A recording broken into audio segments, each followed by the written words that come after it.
कांग्रेस सत्ता की भूखी है, मछली के बिना तड़प रहे हैं, जैसे मछली बिना पानी के मर जाती है। इस तरह कांग्रेस सत्ता के बिना तड़प रहे हैं और सोच रहे हैं ये इनके कैसी भी सत्ता आ जाए, झूठ सच बोल के तो सरकारी कमी निकाले। दुनिया की पुरानी अच्छों को बुरा साबित करना पुरानी आदत है। जो अच्छे काम हो रहे हैं सरकार के वो ना देख के मोदी सरकार के, वो ये छोटी छोटी बातें आप पहले कल्पना कर सकते थे? आज से पहले 8 साल पहले 9 साल पहले इंडिया का इतना बड़ा एक्सप्रेस हाईवे बनेगा, दिल्ली टू बॉम्बे को जोड़ रहा है। उस पर आप गए? मैं गया हूँ 2 साल, कई बार 15 बार चक्कर मारे। इतनी गति से मेरा खुद बच्चा, छोटा बच्चा कहता है पापा अमेरिका दुबई की टक्कर के हमारे रोड बन रहे हैं हिंदुस्तान के। कभी कोई सोच सकता था इंडिया के अंदर जगह जगह पानी मिलेगा? सवाल पूछते हैं ना कि अगर जो काम हुआ है देश के अंदर, जो सब कुछ दिख रहा है, जो इंडस्ट्री लगी है, सब कुछ काम हुआ है, क्या वो 2014 के बाद ही हुआ है? उसके पहले नहीं हुआ? 70 साल कह रहे काम हुआ था, लेकिन मंथर गति से काम चला था। जो काम की जो तेजी मिली है, जो स्पीड मिली है, जो काम में जो बेईमानी भ्रष्टाचार होते थे वो अब नहीं होते। जो अब स्पीड से काम बिना बेईमानी के जनता के हित में, राष्ट्र हित में जो काम हो रहे हैं, पहले इतने तेजी से काम नहीं हुआ है। बेईमानी नहीं हो रहा है? नहीं, बिल्कुल बहुत कम। ये तो मोदी को क्या क्या बोलते रहते हैं, बेईमान बोलते हैं, लुटेरा बोलते हैं। उनके बोलने पे ये असर नहीं पड़ेगा। देखिए, हम बेसिकली अटल जी की पुण्यतिथि मनाने के लिए इकट्ठे हुए हैं। अटल जी का जन्म 1924 में 25 दिसंबर को हुआ। अटल जी इस देश की लोकसभा का जब पहली बार प्रतिनिधित्व कर रहे थे, जब जवाहरलाल नेहरू प्रधानमंत्री थे, तो जवाहरलाल नेहरू को रोकने की क्षमता कांग्रेस के सांसदों में भी नहीं थी। जब अटल जी ने जवाहरलाल नेहरू को चेक आउट करना शुरू करा, टोका टाकी शुरू हुई, तो नेहरू जी खुद अटल जी के कमरे पे चाय पीने गए थे उस समय में। और खुद नेहरू जी का वर्जन था कि ये बच्चा एक ना एक दिन भारत की लोकसभा को जरूर संबोधित करेगा। 50 साल के लंबे अंतराल के बाद सतत राजनीति करते हुए अटल जी ने, हमने तोड़फोड़ नहीं करी। अटल जी की सरकार एक वोट की वजह से गिर गई। अगर चाहते तो जोड़ तोड़ की सरकार बन सकती थी। अटल जी का जो उद्देश्य था ना, नैतिक मूल्यों को संवर्धित करते हुए राजनीति करी जाए, नैतिक मूल्यों का ह्रास ना हो, देश बनाने के लिए राजनीति करी जाए। मोदी पे लग रहा है कि खाली बस खरीद फरोख्त करके तोड़-फोड़ करके सरकार बना रही है। कहाँ करी है? महाराष्ट्र में देख लीजिए। नहीं, कहाँ करी है? वो अपने आप चले आए। देखिए, जिनकी वैचारिक क्षमता, जो जिस मुद्दे पे इकट्ठे हुए, बाला साहब ठाकरे के जो सिद्धांत थे, जिन सिद्धांतों के ऊपर शिवसेना की रचना हुई, और जब उन पे उनके पुत्र नहीं चल पाए तो शिवसेना का एक बहुत बड़ा दड़ा जो बाला साहब ठाकरे से समर्थित नीतियों के साथ जुड़ा हुआ था, वो बाला साहब के ही पुत्र को छोड़ के चला गया। पुत्र ने नीतियां बदली, भाजपा ने नीतियां नहीं बदली। हम सरकार बनाने के लिए लालायित नहीं थे, वही सरकार चलाने के लिए तैयार नहीं थे। जो वर्ग टूटा है वहाँ वैचारिक मतभेद हुए हैं। जो ये सिंधे गुट है, ये बाला साहब वाली विचारधारा। महाराष्ट्र की बात हो गई, बातें हम देश के अंदर। तो देश के अंदर मोदी सरकार को 9 साल तो हो चुके हैं, तो क्या सही सिद्धांतों पे काम कर रहे हैं? आप लोग के लिए, गरीबों के लिए, देश के लिए सब काम सही हो रहा है कि नहीं हो रहा है? देखिए, आप एक चीज़ बताइए, 9 साल से पहले, सन 14 से पहले, जब आदरणीय मनमोहन सिंह जी सरकार चला रहे थे, कोई सी जगह बची थी जहाँ स्कैंडल ना रहा हो? पाताल में भी घोटाला था, जमीन पे भी घोटाला था, और समुद्र में भी घोटाला। आप कोई नाम ले दो, चीनी का घोटाला, नमक का घोटाला, पानी का घोटाला, 2G स्पेक्ट्रम का घोटाला, हवाई जहाज का, कोई आप कोयले का घोटाला, आप कोई नाम ले दो, कैसे ही भी घोटालों में संलिप्त थे। घोटाले लगातार हो रहे थे। जब से ये सरकार आई है, 9 साल में विपक्ष के पास भी कोई एक मुद्दा ऐसा नहीं है कहने के लिए कि मोदी यहाँ गलत है। और मोदी ने जब सरकार बनाई, ये सरकार या तो जयप्रकाश नारायण के टाइम में 1977 में मैंडेट आया था, जब देश के हर नागरिक ने ये मान के वोट दिया कि गरीब का बालक चुनाव लड़ रहा है, हमारा बेटा चुनाव लड़ रहा है और हमें देश के लिए चुनाव में साथ जाना है। वो स्थिति 2014 में आई। एक उस व्यक्ति को देश की पूरी जनता प्रधानमंत्री चुनती है जो चाय बेचता था, जिसके पास अपने खाने पीने का पूरा इंतजाम नहीं था, जिसके पास चुनाव प्रचार का इंतजाम नहीं था। बोल रहा है कि चाय बेचते बेचते पूरे देश को बेच रहे हैं मोदी। उनका कहने का वो तो कुछ भी कह लें, क्योंकि देश बेचते हुए वो बड़े हुए हैं ना। 75 साल में से 55 साल कांग्रेस रही है। क्या दिया उन्होंने? हमें कहने में शर्म आती है, इस देश के हर घर के हर व्यक्ति के पास में शौचालय जैसी बुनियादी सुविधा नहीं थी। जो 14 से 23 वाले कार्यकाल में हर घर को एक शौचालय योजना से जोड़ा गया। और आप तो युवा हो, एक समय ऐसा आता है गर्मियों का जब फसलें ख़त्म हो जाती हैं, दिन में अगर किसी का पेट खराब हो जाए, कैसे ही माता बहन बेटी में से कहाँ जाओगे, क्या करोगे? यही तो कांग्रेस का विकास था। आज क्यों परेशान है राहुल गांधी या उनकी बहन या माता जी? राहुल गांधी का भी नाम लिया आपने, फसल का भी नाम लिया, तो वो आपने देखा होगा हरियाणा में राहुल गांधी गए थे, वो फसल कर रहे थे, फसल की बुआई कर रहे थे, धान की बुआई कर रहे थे। तो क्या लग रहा है अब ये राहुल गांधी को प्रधानमंत्री बनने के लिए परिपक्व हो चुके हैं? देखिए वो इतने परिपक्व हैं, उन्होंने धान की रोपाई करी, हरियाणा में, हिमाचल में और उत्तराखंड में सैलाब आ गया। वो जिस काम को छूते हैं उस काम का ही फजीता हो जाता है। इस बार धान का रेट बहुत ऊपर जाएगा, धान का उत्पादन खत्म हो चुका है। आपने देखा होगा कि यमुना में सन 58 के बाद अब सैलाब आया, ये राहुल जी के ही बुनियादी कामों की देन। राहुल गांधी वजह है सब। भाई वजह तो है ही। जब एक चीज बताओ, वो 52 साल के भी युवा हैं और यहाँ 25, 30, 40 साल के भी प्रौढ़ हैं। क्या कहना चाह रही है कांग्रेस? अगर उन्होंने खड़गे को डाला है तो ये सिर्फ सोशल इंजीनियरिंग ही तो थी उनकी, इससे अलग क्या था? अपने बाप दादों के पेरेंटल स्कैंडल्स जितने हैं उनसे मुंह नहीं मोड़ सकते हो। और ये मोदी की शालीनता है, मोदी टीम की शालीनता है, पूरे एनडीए की शालीनता है, जो उनकी कमियां नहीं बोल रहे हैं, सिर्फ अपने विकास की बात कर रहे हैं। आने वाले 30 साल अगर सिर्फ कांग्रेस के काम ही याद दिलाए जाए ना देश को कि ये काम करे हैं, तो सत्ता को नहीं छू सकते। मोदी का काम याद नहीं लाओगे लोगों को? क्या काम किया मोदी ने? मोदी जी के तो विकास के काम याद हो चुके, कांग्रेस के काम अगर याद दिला दें उनके घोटालों को तो कांग्रेस सरवाइव नहीं कर सकती। अब कांग्रेस बची कहाँ? लगभग कांग्रेस मुक्त तो हो तो चुका है। कांग्रेस मुक्त हो चुका है लगभग। अच्छा, लगभग। जो भारत जोड़ो यात्रा के बाद जो राहुल गांधी के अंदर एक नई छवि बनी है, मोहब्बत बांटने वाली, भारत तो क्या लग रहा है आपको कि ये आंख मारते मारते फिर वो फ्लाइंग किस दे दिए उसके अंदर, तो सब सही हो रहा है? ये भारत है, यहाँ अतिथि देवो भव का देश है।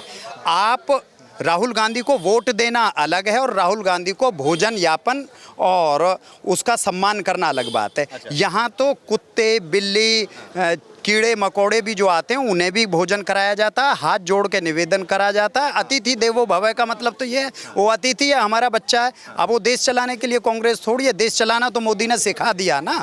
हाँ, अब मोदी के बाद योगी की तैयारी हो रही है। योगी की तैयारी कर रहे हो? भाई देश आगे अपने आप बोल रहा है सारे उसमें करके। अभी तो बीजेपी के पास अनकाउंटेड लीडर्स पड़े हुए हैं। अच्छा, इसमें क्या बुराई है? ये तो आरएसएस जो वर्किंग देती है, आरएसएस के पास लगभग 2,500-3 हजार मोदी जैसे कार्यकर्ता हैं। 2,500-3 हजार की संख्या। और ये तो वहाँ टीम बन गई है इंडिया, जिसका नाम रखा गया यूपीए, इंडिया कर दिया गया। 26 लोग उसमें आए हुए हैं, बहुत ही बड़े बड़े लोग हैं उसके अंदर। भाई साहब इंडिया का वर्जन भारत नहीं होता। इस देश का नाम भारत भी है, हिंदुस्तान भी है, आर्याव्रत भी है। अगर वो इंडिया बना के देश को मूर्ख बनाने की सोच रहे हैं तो देश जानता है NDA is the part of India.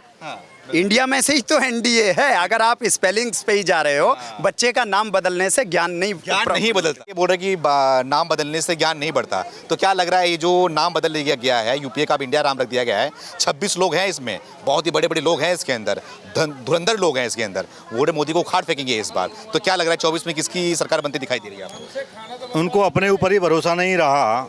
जब पहले यूपीए चल रहा था, यूपीए यूनाइटेड प्रोग्रेसिव अलायंस जो था वो कहाँ भारतवर्ष के अंदर था। एंड इंडिया जो बनाया वो भारतवर्ष के अंदर है। वही पार्टियां जो उस समय थी वही पार्टियां आज उनके साथ हैं। तो क्या पहले वाले लोगों पर भरोसा नहीं था, आज वाले लोगों पर भरोसा ज़्यादा हो गया नाम बदल कर? तो अब ये पुरानी मटकी में नई खिचड़ी पकाने से तो कुछ होने वाला है नहीं। अगर परिवर्तन होते रहना चाहिए, क्या बुराई है इसमें? लेकिन परिवर्तन आप कोई ज़रूरी हो सकता है इलेक्शन आते आते इंडिया भी ना रहे। अगर आप ये कहते हैं परिवर्तन होते रहना चाहिए तो परिवर्तन की संभावना तो हर समय तक बनी रहेगी। जो परिवर्तन हुआ है ना, ये 24 चुनाव के लिए ही हुआ है, तो कहाँ से? अच्छी बात है, तो होना चाहिए परिवर्तन। ठीक है, उनको उनकी हताशा थी, उससे उनको कुछ दिखाई नहीं दे रहा था तो उन्होंने परिवर्तन किया। लेकिन इस परिवर्तन से भी कुछ नहीं होने वाला है, क्योंकि उनके पास रीति नीति सिद्धांत नहीं है। उनके पास भारत की समझ, सोच और जो विचारधारा है, भारत का जो भारतीयत्व है उसको वो लोग नहीं समझते हैं। वो जिन इशारों पर, जिन इंटरनेशनल प्रेशर्स के हिसाब से सरकार को चलाना चाहते हैं, बनाना चाहते हैं, जो कुछ करना चाहते हैं, वो भारत देश में चलने वाला नहीं है। उनकी दुकान बहुत पहले राहुल गांधी है, उनके पास राहुल गांधी है, मोहब्बत। हाँ, तो राहुल गांधी जी के बारे में तो जनता ही ज्यादा अच्छा बोलती है ना। अब हमेशा क्यों कहलवा रहे हैं? सब कुछ तो जनता बोलती है। कभी आंख मार, जनता हो आप? हाँ, नहीं, कभी आंख मार देंगे, कभी फ्लाइंग किस दे देंगे, कभी आलू से सोना डायरेक्ट उबल जाएगा। तो उनका स्तर सुरजेवाला है, वो तो सारे बीजेपी के वोटर्स को राक्षस बोल रहे हैं। भैया क्या है? तो उनके बोलने से अच्छी बात है अगर वो बोल रहे हैं तो। उनको उनके अंदर इतना डर पैदा हो गया है क्योंकि उन्होंने जो कर्म किए हैं, दुष्कर्म उस कांग्रेस पार्टी ने जो किए हैं, तो उन्होंने बीजेपी के सारे लोग राक्षस के रूप में दिखाई देते हैं। क्योंकि शक्ति अगर राक्षस के रूप में दिखाई देती है उनको, तो अच्छी बात है, उनको डरना चाहिए। डरना चाहिए। हाँ भैया, क्या नाम है? राकेश खन्ना मेरा नाम है। राकेश खन्ना जी, क्या लग रहा है? खन्ना साहब बता दो आप मुझे, मोदी सरकार में 9 साल में सही काम किए, 24 को जीतने के लिए पर्याप्त है? जीत पाएगी इस बार कि परिवर्तन हो जाएगा? ऐसा है कि अगर काम करते हैं, अगर हमारे को दोबारा से वोट मिले हैं 2014 के बाद 2019 में अगर सरकार हमारी दोबारा से बनी है तो इसका मतलब है कि काम किए थे, ठीक है ना। और 2019 का आप अगर पूरा एनालिसिस करेंगे, भारतीय जनता पार्टी की जितने भी कार्यक्रम हुए हैं, मोदी जी के जितने भी कार्यक्रम हुए हैं, अगर उनको एनालाइज करेंगे तो हर हालत में 24 के अंदर हम पिछले नंबर से भी बढ़कर आने वाले हैं। पूरा बिल्कुल पूरा हमारी एनालिसिस है, हमारी खुद की एनालिसिस है, क्षेत्रवार एनालिसिस है कि हम पिछले नंबर्स को भी क्रॉस करने वाले हैं। क्रॉस करने वाले हो। जो ये आरोप लग रहे हैं, प्रत्यारोप लग रहे हैं मोदी सरकार के ऊपर कि देश को बेच दिया, बर्बाद कर दिया, तानाशाह चल रहा है देश के अंदर, तो ये सब क्या है? ये सब कुछ नेगेटिव वो नहीं जाएगा? ऐसा है कि विपक्ष का एक काम होता है, विपक्ष का एक काम है कि मैं जो भी सत्ता के अंदर है उसको किसी तरह से उसके खिलाफ कुछ बोलूं, जिससे कि कुछ बोलूं जिससे कि शायद लोगों को मेरे ऊपर विश्वास हो और शायद जो सत्ता में बैठा हुआ है उसके जड़ें हिले। अगर आप एनालिसिस खुद कीजिए कि जिस शख्स के अंदर जब देश की आज़ादी हुई थी, देश की आज़ादी में भी हमें रेस्ट्रिक्शन है कि क्योंकि देश को तोड़ के बनाया गया था सिर्फ सत्ता के लिए। दो बंदों ने कहा था कि मैं प्रधानमंत्री बनूंगा, मैं प्रधानमंत्री बनूंगा। जिसने प्रधानमंत्री, दोनों ने कहा कि हम दोनों प्रधानमंत्री, देश तोड़ दिया गया। उसके बाद जीप घोटाले से शुरुआत की गई नेहरू के काल से, और आज तक हम घोटाले ही देखते आए। इंदिरा गांधी के टाइम में भी केजीबी घोटाले भी देखे, राजीव गांधी के केस में हमने, राजीव गांधी के समय में भी हमने भोपाल गैस के अंदर भी उसका कांड देखा, उसके बाद बफोर्स कांड भी देखा। उसके बाद जब से सोनिया गांधी और मनमोहन सिंह की जो दोनों की जुगल जोड़ी बनी, उसके बाद तो दुनिया भर के घोटाले हुए और हर रोज एक ऐसा लगता था कि जैसे कि आज एक और नया घोटाला आने वाला, विश्व रिकॉर्ड टुडे। अगर उनके पास आज की तारीख में उन्होंने देख लिया, पिछले 9 सालों के रिकॉर्ड देख लिया मोदी सरकार के, उस 9 सालों के रिकॉर्ड को देखने के बाद उनको अब उनके पास शब्द तो है नहीं कहने के लिए कुछ भी। कोई भी एक काम तरीके से बता दें कि इस चीज़ का घोटाला है, सिर्फ एक शब्द आता है कि घोटाले किए हैं। अब आप बताइए कौन कौन से घोटाले किए हैं, एक चीज़ बताए तो सही, कहीं पर कोई मुद्दा आए तो सही सामने जिसका कि हम कोई जवाब दें। तो बार बार मुद्दा उठाते हैं अडानी और अंबानी का, बोलते 20,000 करोड़ का घोटाला। बड़ी सिंपल सी बात है, अगर अडानी या अंबानी या कोई भी, मोदी सरकार ने आते ही startup India, stand up India के कुछ डायलॉग्स आपको दिए, ठीक है, उसके लिए काम किया इन दोनों सब्जेक्ट्स के ऊपर, तो कितने सारे बिजनेसमैन आ गया है। हर देश जो सा है बिजनेसमैन को आगे बढ़ाने की उनकी तरक्की के लिए कार्य करता है। मैं एक चार्टर्ड अकाउंटेंट हूँ, मैं जानता हूँ, हम भी रोज बिजनेसमैन को ग्रो करने की कोशिश करते हैं। क्योंकि कारण क्या है उसका कारण सिंपल सा ये है कि अगर बिजनेसमैन, एक बिजनेस चलता है, सामने आप दुकानों के मार्केट के अंदर खड़े हो, अगर वहाँ पर कैमरा मोड़ोगे, एक एक दुकानदार अपनी पूरी मेहनत कर रहा है, उसके साथ वो कम से कम 3 या 4 लोगों को नौकरी दे रहा है। आज हिंदुस्तान को क्या चीज़ चाहिए? नौकरी चाहिए। बेरोजगारी सामने आती है। बेरोजगारी का मतलब क्या है? आदमी भूखा मरता है तो वो क्राइम्स भी करता है, हर तरह का काम। कोई आरोप लग रहा है ना कि बेरोजगार कर दिया लोगों को। मैं उसी मुद्दे के ऊपर आ रहा हूँ। आज तक पिछले 75 साल के अंदर, जब से मोदी सरकार पिछले 9 साल से अंदर आई है, सबसे पहले स्टार्टअप इंडिया और स्टैंड अप इंडिया की बात की गई थी। मुद्रा के अंदर लोन दिए जा रहे हैं। आज मैं बाई चांस घर से खाना नहीं लेके आया था, तो मैं एक जगह रेडी पर खाना खाने के लिए खड़ा हो गया। उसने एक बोर्ड लगाया हुआ था, स्वनिधि रोजगार योजना। मैंने उनसे पूछा कि क्या हुआ? कहते 10,000 रुपये का लोन मिला है मेरे को मोदी सरकार से। मैंने कहा 10,000 रुपये का लोन? कहता कि मेरे को और 20,000 रुपये लोन देने के लिए तैयार है वो स्वनिधि के अंदर।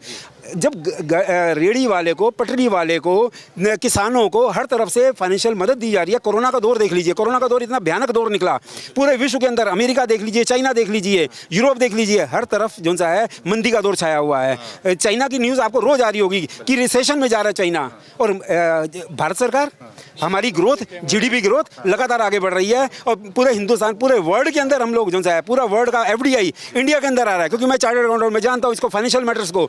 हमारी जो सी एक्सपोर्ट्स है लगातार बढ़ रही है, चाहे वो सर्विसेज के अंदर हो, चाहे गुड्स के अंदर हो, लगातार हमारी तेजी चल रही है।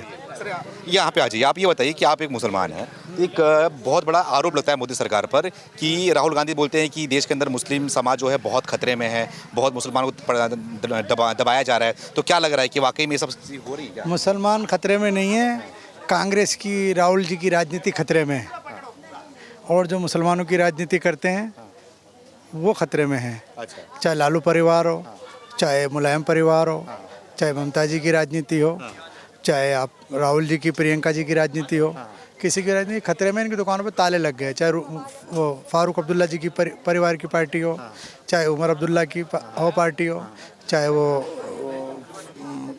ठीक है सोहेल जी, अब ये बताओ मुझे अब मुफ्ती सईद, मुफ्ती महबूबा सईद, उनके परिवार की पार्टी हो, जो परिवार वाली पार्टी है, अजमल की पार्टी हो, ओवैसी की पार्टी हो, ये सब क्या है? अच्छा, हाँ, बिल्कुल। तब सोहेल जी ये बताइए मुझे कि राहुल गांधी को अब जननायक बता दिया जा रहा है, उनको घोषित कर दिया गया है, तो क्या लग रहा है इसका असर जो है जनता पे पड़ेगा 24 को चुनाव को लेकर? जनता सब जानती है। 24 नहीं 34 तक बात करो। 34 तक? मोदी जी 34 तक रहने वाले हैं, जब तक मोदी का स्वास्थ्य ठीक रहेगा ऊपर वाला, जब तक मोदी जी रहेंगे। उनकी टक्कर में दूर दूर तक नहीं है, कोई नहीं पड़ेगी चक्कर में। जो 26 लोग हैं ये भी टक्कर भी नहीं है? कौन 26 लोग? ये तो नकली है। इंडिया में जो 26 लोग हैं 26 है, 26 रहे चाहे 56 रहे, हाँ। ये मोदी जी के सामने कुछ नहीं है। अच्छा, जितना उन्होंने काम कर दिया जनता उतना इतना चाहती कितना है। नंबर? 10 में से कितना नंबर दोगे? बारंबार मोदी जी को तो 10 में 10 मिलेंगे। 10 में 10 नंबर है। जी बारंबार मोदी सरकार, भाजपा बारंबार 34 तक नहीं है कोई टक्कर में दूर दूर कोई टक्कर तक। में ये नोट कर लेना, मैं सुहेल हिंदुस्तानी बोल रहा हूँ। अच्छा, हाँ, नोट करके ये टेप करके लिख लो, 34 तक कोई टक्कर में नहीं कोई है। टक्कर नहीं। देखिए, जब करेक्टर मॉरल बेस राजनीति करी जाती है, उसका जवाब करेक्टर मॉरल बेस राजनीति दे पाएगी। ये कांग्रेस के पास अभी तक उन्हें यही समझ में नहीं आ रहा कि मोदी को काउंटर कौन कर पाएगा। अच्छा, गांधी है उनके पास लगातार काउंटर नहीं, कर रहे हैं? कुछ नहीं है, क्या कर पा रहे हैं। मोदी फकीरी अंदाज में राजनीति कर रहे हैं। इतना बड़ा फकीर है ही नहीं कोई उनके पास। बस अग्निवीर पे ध्यान दे जरा, नौजवानों पे मोदी जी ध्यान दे ले, जो बेरोजगारी अग्निवीर हो गए हैं जो नौजवान, बस उसके बाद मोदी जी को तो कोई हराने वाला ही नहीं है। समझ रहे हैं? नौजवानों, पूर्वांचल जहाँ से अभी चुन के प्रधानमंत्री जी आ रहे हैं बनारस से, वो पूर्वांचल बेल्ट सैनिकों का बेल्ट है। वहाँ अग्निवीर की वजह से, योजना से सभी नौजवान बेकार हो गए। दौड़ना के लिए राहुल गांधी आ रहे हैं, एक तरह बोल रहे हैं नौजवानों के लिए हम खड़े हैं। नहीं, राहुल गांधी नौजवानों के लिए कह रहे हैं, लेकिन जब इससे पीछे 10 साल थे उन्होंने भी नहीं किया। और इस समय वर्तमान में नौजवानों के लिए ये जो सरकार में थोड़ी सी गलती, इसमें राजनाथ जी की भी जिम्मेदारी है। ये कहना थोड़ी बहुत गलतियां हैं, उस गलती को सुधार दे, फिर मोदी सरकार को कोई हरा नहीं सकता। हाँ बिल्कुल, कोई नहीं हरा सकता।